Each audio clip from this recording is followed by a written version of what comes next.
আজকে আমি সোয়াবিন আলুর তরকারি করব নিরামিষ। সম্পূর্ণ ভিডিওটা দেখো। হালকা উপকরণ দিয়ে কড়াইতে তেল দিয়ে দিলাম। কড়াই গরম হয়ে গেছে। আলুটা আমি ধুয়ে নিয়েছি, এবার আমি ভেজে নেব। ছোট ছোট করে কেটে নিয়েছি দেখো।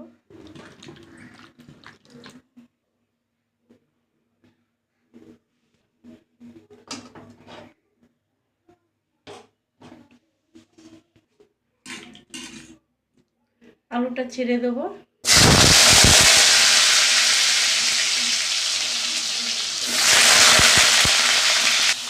একটু লবণ দিয়ে দিলাম, একটু হলুদ দিয়ে দিলাম।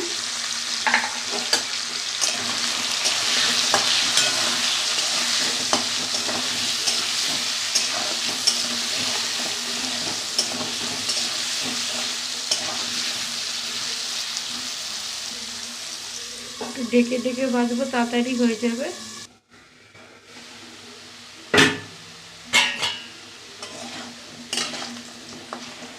আলু ভাজাটা আমার হয়ে গেছে, এবার নামিয়ে রাখবো।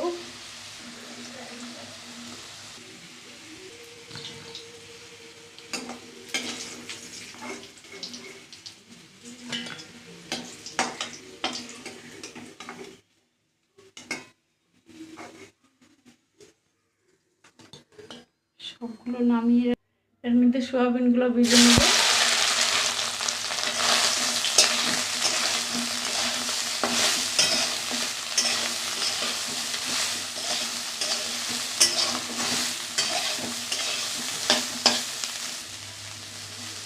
সোয়াবিনটা আমার ভাজা হয়ে গেছে, এবার নামিয়ে রাখবো। পেঁপে কেটে ধুয়ে রেখেছি, সিদ্ধ করে নিলাম। একসঙ্গে রেখে দিলাম আলুর সাথে। কড়াইতে তেল দিয়ে দিলাম।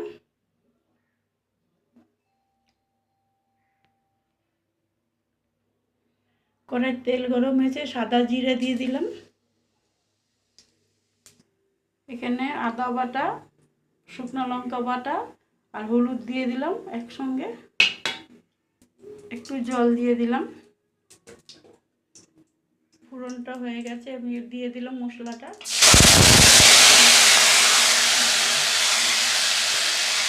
একটু মশলা জল দিয়ে দিলাম।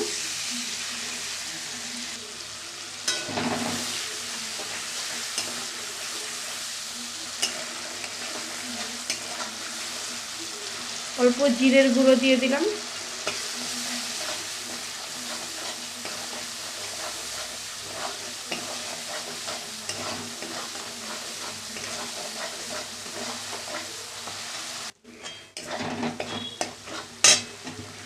ভালো করে আমার মশলাটা কষানো হয়ে গেছে। দেখো মশলা থেকে তেল ছেড়ে দিয়েছে।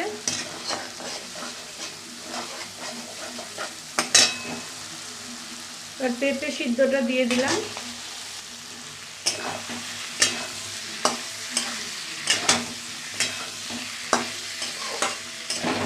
আবারও একটু কষিয়ে নেবো ভালো করে।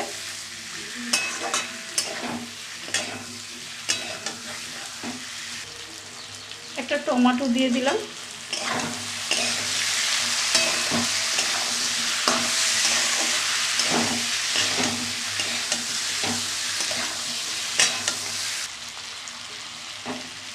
পেঁপেটাও আমার মশলাটার সাথে কষানো হয়ে গেছে। এবার আমি জল দিয়ে দেবো।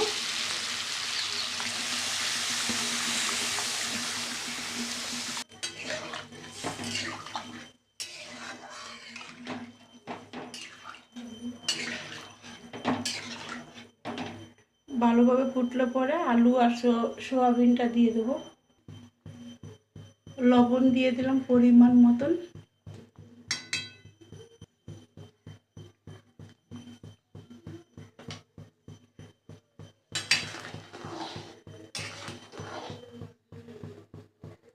ফুটে গেছে গ্রেভিটা, এবার আমি দিয়ে দিলাম সোয়াবিন আলু ভাজাটা।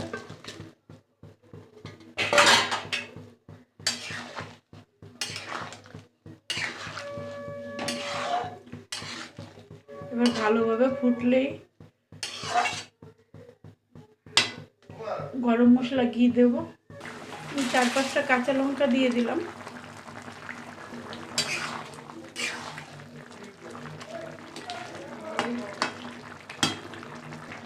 আমি এভারেস্টের গরম মশলা দিয়ে দিচ্ছি কতটা গুঁড়ো।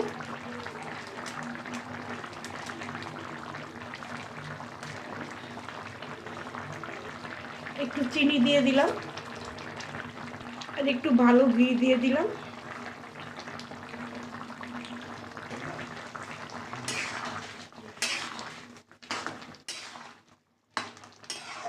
তরকারিটা আমার রেডি, এবার নামিয়ে রাখবো।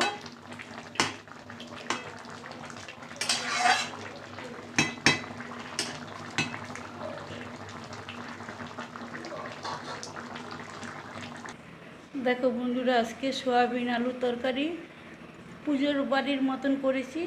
একটা অনুষ্ঠান হয় যেরকম পুজোর বাড়ি, ওরকম সয়াবিন আলু পেঁপে দিয়ে তরকারি। আর অনেকটা করেছি আজকে, দেখো 2টা গামলায় রাখছি, এই একটা দুটো। আর পেঁপে দিয়ে ডাল হয়েছে, দেখো মটর ডাল, খুব সুন্দর একটা ডাল হয়েছে। একটা টমেটোর চাটনি, পেঁপের ঘন্ট। এই আজকে আমাদের নিরামিষ রান্নাবান্না, শনিবার অমাবস্যা আজকে, তার জন্য আজকে সব কিছু নিরামিষ।